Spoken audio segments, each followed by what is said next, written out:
They told us freedom came late, like a letter limping through war smoke, like a sunrise held hostage by the horizon, like it had to break its own chains just to reach Galveston. Freedom was never late. It was in the hush between lashes, in the hymn humming under a woman's breath, in the way black hands made harvest out of heartbreak, made homes where the world only left wounds. Freedom was there before the soldiers rode in with news that should have already been thunder. Juneteenth is not just a date.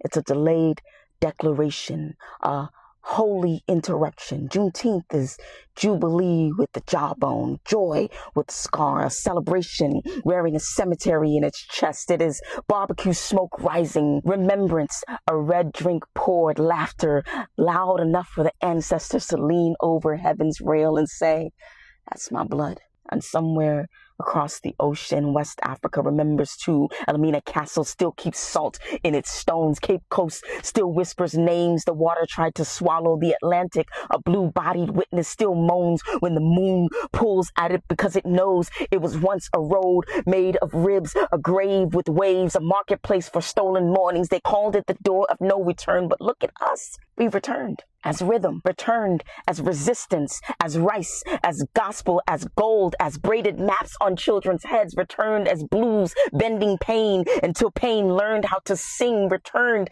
as poets, as protesters, as presidents, as mothers making miracles with one pot and a prayer. The door said no return, but our spirit will always have store credit. They will learn.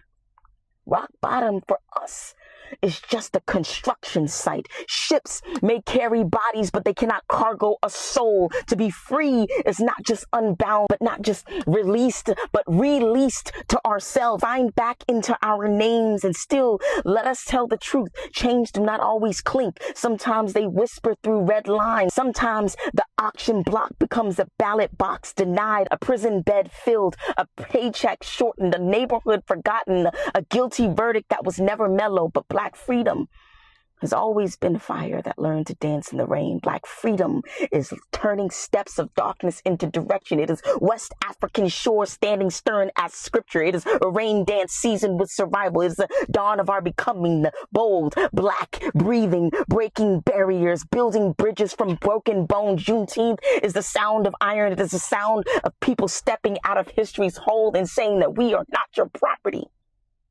We are prophecy. We do not celebrate because the suffering was small. We celebrate because the spirit was stronger. We celebrate the hands that picked cotton and still picked up children with tenderness, the backs that bent but did not bow, the tongues that were told to be silent but became trumpets. Let the diaspora be a circle, not a severing. Let every coastline confess what it carried. Let every dungeon become a classroom. Let every freed child know your history is heavy, but baby, so is gold. And gold does not apologize for surviving the fire. See, freedom is not a finish line. It's a living thing. Feed it truth. Guard it with justice. Grow it with memory. Pass it like a torch and not a rumor, because somewhere an ancestor is still standing at that door, watching us walk forward. And this time, we're not leaving ourselves behind.